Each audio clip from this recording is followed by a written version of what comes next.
बिस्मिल्लाहिर्रहमानिर्रहीम। अस्सलाम वालेकुम। मैं हूँ समरीन अकमल। मैं आपको अपने चैनल दिल्ली के जायके पर वेलकम करती हूँ। कैसे हैं आप सब लोग? उम्मीद करती हूँ आप सब लोग अपने अपने घरों में खैरियत से होंगे। दुआ है कि अल्लाह पाक हम सबको अपने अपने हिफ्ज़-ओ-मान में रखे। आमीन सुम्मा आमीन। आज मैं आपको बहुत ही आसान, बहुत ही मज़ेदार खोए वाली बादामी खीर कह लें आप इसको, या मावा खीर कह लें, वो आपकी खिदमत में लेकर आई हूँ।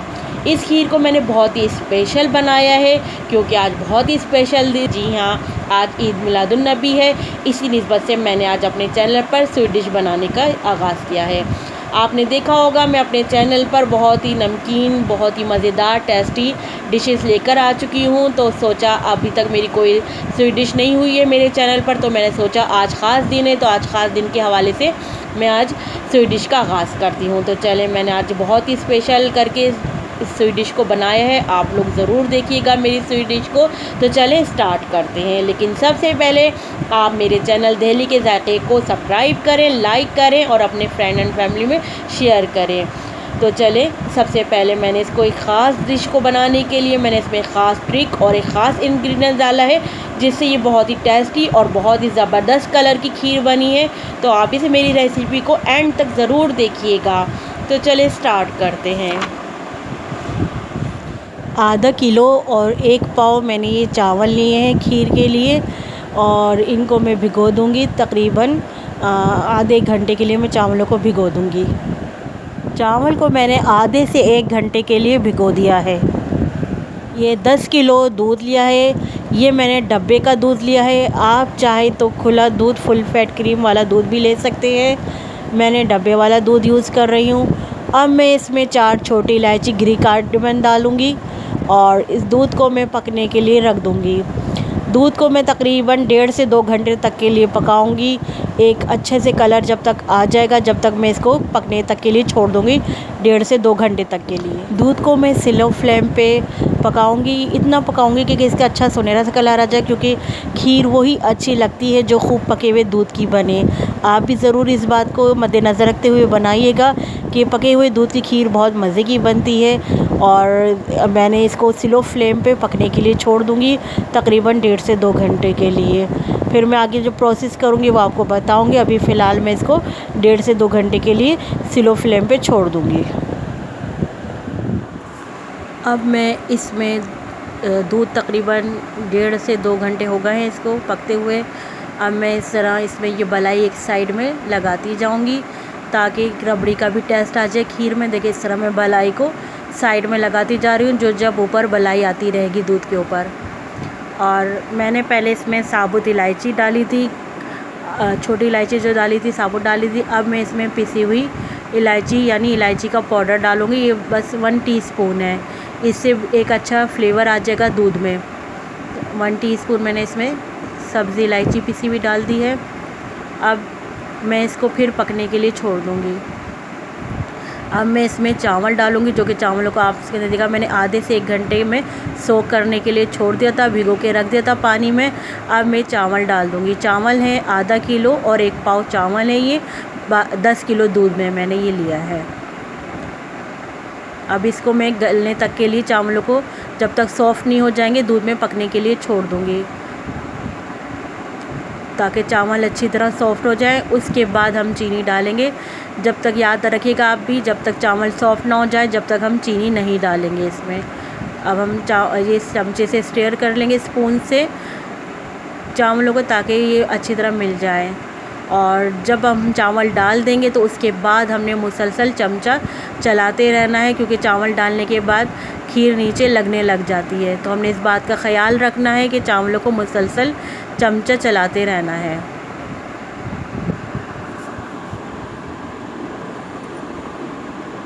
जब चावल नरम हो गए, सॉफ़्ट हो गए, तो फिर मैं इसमें अब चीनी डालूँगी। चीनी मैंने अभी फ़िलहाल 1 किलो डाल रही हूँ, फिर बाकी टेस्ट चेक करूँगी मैं, फिर अगर और ज़रूरत पड़ी तो मैं और डालूँगी। अभी फ़िलहाल मैं 10 किलो दूध में 1 किलो चीनी डाल रही हूँ। चीनी डालने के बाद मैं इसको फिर स्पून से स्टेयर कर रही हूँ, ताकि चीनी अच्छी तरह इसमें मिक्स होती रहे, डिज़ोल्व हो जाए चीनी इसमें। अब फिर इसके बाद में आप देखते रहिएगा, मैं इसमें बार बार मैं इसमें स्पून चलाती जा रही हूँ, आप देख रहे हैं, इसलिए ताकि चावल नीचे पतीली के बेस में चावल लगे नहीं। और इस बात का भी ख्याल रखते जाइएगा कि जो मैंने आपको बात बताई थी कि जो जब ऊपर बलाई आती रहे उसको साइड में लगाते रहिएगा। अब ये कि मैं इसमें जो डाल रही हूँ ड्राई फ्रूट वो है किशमिश। ये ऑप्शनल है, आपकी मर्ज़ी है, आप डालें चाहे ना डालें। लेकिन ये कि मैंने आपको बताया कि मैं आज के दिन की मुनासबत से आज स्पेशल दिन है तो मैं इसलिए स्पेशल खीर बना रही हूँ, इसलिए मैंने ड्राई फ्रूट डाले। आपकी मर्ज़ी, अगर आपको अच्छी नहीं लगती किशमिश तो आप ना डालें। वही बात हो गई, जितना गुड़ डालें उतना मीठा होता है, यानी जो भी दिल चाहे ड्राई फ्रूट आप डालें। इसमें काजू भी डाल सकते हैं और जो भी आपका दिल चाहे वो डाल सकते हैं इसमें। अब मैं इसमें एक और ख़ास चीज़ डालने जा रही हूँ, ये है ड्राई मिल्क पाउडर। आपकी मर्ज़ी है, ये भी ऑप्शनल है, लेकिन आप इसको डालेंगे तो आप मेरी बात मानें कि बहुत अच्छा टेस्ट आता है इसका, बहुत ज़बरदस्त खीर बनती है ड्राई मिल्क पाउडर डालने से। आप भी ज़रूर करके देखिएगा इस तरीके से ड्राई मिल्क पाउडर डालने से। ये मैंने एक प्याली डाली है ड्राई मिल्क पाउडर, उसके बाद मैं इसको स्पून से चलाऊंगी ताकि इसके लम्स ना बने पाउडर के। इसको कंटिन्यू मैं चलाती जाऊंगी स्पून से। और इस बात का आप लोगों ने भी ख्याल रखना है कि जब भी हम दूध का कोई भी स्वीट डिश बनाएं तो उसके लिए हम वुडन स्टिक इस्तेमाल करें, वुडन स्पून इस्तेमाल करें। इससे ये होता है कि जो हम स्टील का स्पून यूज़ करते हैं तो आप ये बात नोट करिएगा कि उससे जो भी हम स्वीट डिश बनाते हैं वो गाढ़ा दूध नहीं होने देता स्टील का स्पून। तो आप देख रहे हैं मैंने इसमें वुडन स्पून इस्तेमाल किया है ताकि खीर हमारी जल्दी से गाढ़ी हो जाए। और इस दौरान मैं थोड़ा फ्लेम भी हाई कर दिया है ताकि दूध गाढ़े होने की तरफ आए, क्योंकि चावल तो नरम हो गए हैं, बस अब हमने दूध को गाढ़ा करना है। इसलिए अब हम स्पून से भी चलाते जा रहे हैं ताकि चावल जो है नीचे बेस में लगने ना पाए। और आप देखते रहिएगा, मैं आपको बता रही थी वही बात कि इस तरह आप देख रहे हैं मैं बलाई को, फिर ये देखें तय आ गई ना बलाई की, फिर मैं इसको साइड में लगाती जा रही हूँ। और जो हो गई है बलाई की तय उसको पतीली में से मैं ऐसे स्पून की मदद से हटाती जाऊँगी और बीच सेंटर में इस तरह लाती जाऊँगी जो बलाई बन गई है। बहुत अच्छा टेस्ट आएगा, बिल्कुल रबड़ी वाला टेस्ट आएगा। और स्पून से बार बार स्टेयर करते रहिए। मैं बार बार आपको यही बात बता रही हूँ कि चावल को नीचे लगने मत दीजिएगा, बार बार स्पून चलाते रहिएगा। और अब आप देख रहे हैं अच्छी तरह चीनी भी इसमें डिज़ोल्व होती जा रही है और चावल भी नरम हो रहे हैं। और टिप बता दूँ, अगर आपको खीर का और अच्छा कलर लाना है तो ये चीनी को मैं कैरेमल कर रही हूँ। इससे ये कि चीनी का कलर जब ये मेल्ट होगी तो बहुत अच्छा ब्राउन कलर आ जाएगा मेल्ट होने के बाद चीनी का। फिर हम वो इसमें ऐड कर देंगे खीर में, तो इससे बहुत अच्छा और खीर का कलर हो जाएगा। बस मुझे तो मीठा जो मैंने जब टेस्ट किया अभी इसका शुगर तो मुझे बिल्कुल परफेक्ट लगी।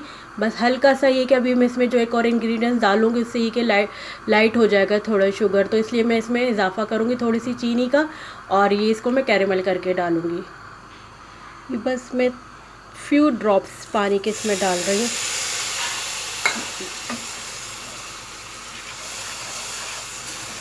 फ्यू ड्रॉप्स ही मैंने डाले हैं बस। ये देखें, अभी चीनी थोड़ी हार्ड हो गई है, वापस जुड़ गई है। अभी ये वापस देखिएगा ये लिक्विड फॉर्म में आना शुरू हो जाएगी, जो जो मेल्ट होगी लिक्विड फॉर्म में आ जाएगी। अभी ये हार्ड हो गई है और आप देख रहे हैं थोड़ा थोड़ा इसका कलर भी चेंज होना शुरू हुआ है। ये देख रहे हैं आप, इसका कलर होना चेंज हो गया, शुरू हो गया है, ये मेल्ट होने लगी है शुगर।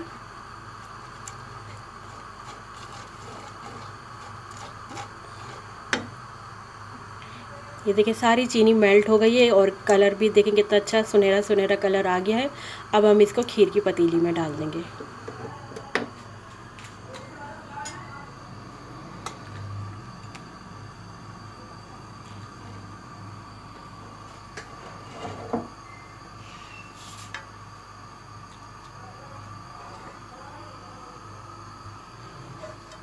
अब हम इसको इसमें डाल रहे हैं।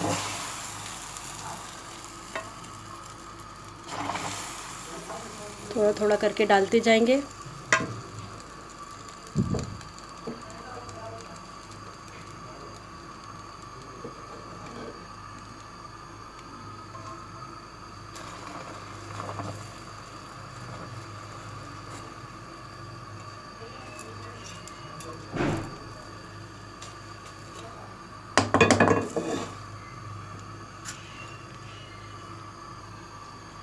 ये देखें जो हमने डाला था सब इसमें डाल दिया हमने।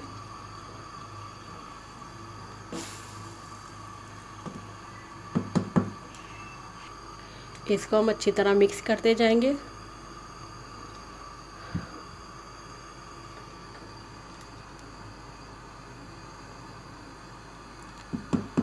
अभी भी लिक्विड फॉर्म में है। अब हम इसको चावल को हम लोग ग्राइंड करेंगे। जो इलेक्ट्रिक मेरे पास बीटर है उससे मैं करूँगी बीट चावल को। खीर का कलर देख रहे हैं आप, अच्छा खूबसूरत हो गया है। जो हम चाह रहे थे गोल्डन गोल्डन कलर वो आ गया है।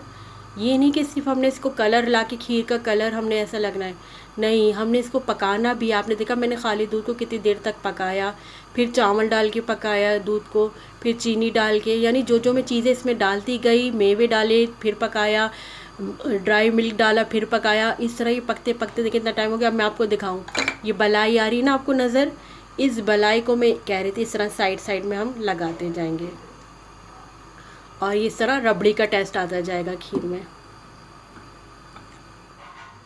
अब मैं इसको इलेक्ट्रिक बीटर से चावलों को बीट कर रही हूँ।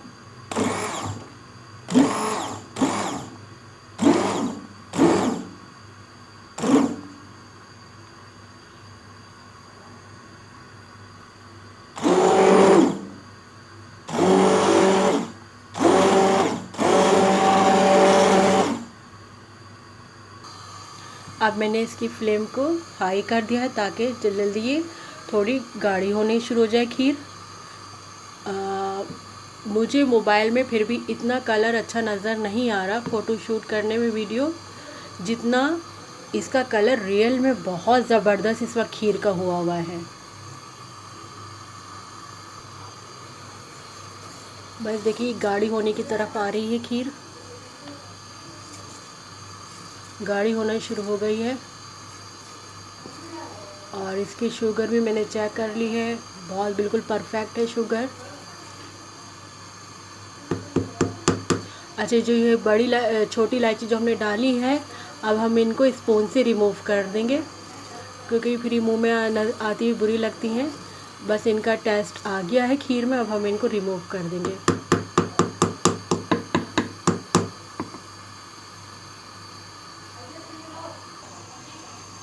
अब हम इसमें खोया डाल रहे हैं जो खीर की जान होती है, ख़ास इंग्रेडिएंट्स होता है खीर का। ये हम खोया डालते जा रहे हैं। ये मेरे पास आधा किलो खोया है।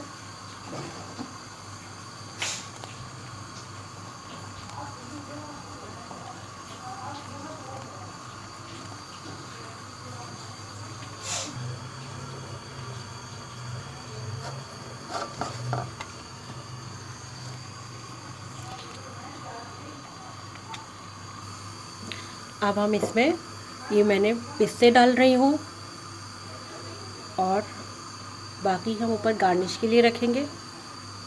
और अब इसी तरह बादाम डालेंगे हम इसमें। ये बादाम है, बादाम डालेंगे हम। अब मैं इसमें ये केवड़ा वाटर डाल रही हूँ। बस 2 टेबल स्पून मैंने केवड़ा वाटर डाले हैं। फ्लेम ऑफ कर दिया। ये देखिए माशाल्लाह से खीर का कितना अच्छा कलर आया है, कितना प्यारा, जैसा हम चाह रहे थे गोल्डन सुनहरा कलर, बिल्कुल वैसे ही कलर आया है।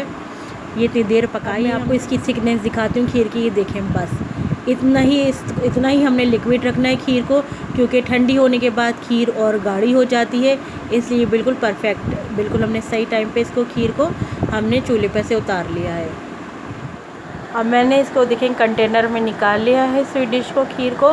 इसको मैंने गार्निश किया है पिस्ते, बादाम, खोए से, और साथ में चांदी का वर्क भी लगाया है। देखिए कितनी ज़बरदस्त लग रही है माशाल्लाह से खीर। और अब आप भी को मैं इसको डिश में निकाल कर दिखाती हूँ, खीर को डिश में निकाल कर भी दिखाती हूँ। ये तो कंटेनर में थी, अब मैं आपको डिश में निकाल कर दिखाती हूँ। ये खीर को डिस्ट्रीब्यूट करने के लिए मैंने देखिए खीर को कंटेनर में निकाल लिया है। मैंने खीर को डिश आउट कर लिया है। इसको भी मैंने उसी तरह जैसे कंटेनर में डेकोरेट किया था बिल्कुल इसी तरह मैंने डिश में भी इसको गार्निश किया है। आप देख रहे हैं मैंने इसमें जो बादाम डाले हैं और जो पिस्ते डाले उनको चॉप करके डाला है और नारियल का बुरादा डाला है, यानी पिसा हुआ खोपरा डाला है मैंने इसमें, और चांदी के वर्क से मैंने इसको गार्निश किया है। माशाल्लाह से आप देख रहे हैं कितनी अच्छी कितनी ज़बरदस्त लग रही है। आप भी मेरे मेथड से ज़रूर बनाइएगा और मुझे ज़रूर फीडबैक दीजिएगा कि आपकी कैसी बनी, और मुझे अपनी दुआओं में ज़रूर याद रखिएगा। चलिए चलती हूँ नेक्स्ट रेसिपी, जब तक के लिए अल्लाह हाफिज़।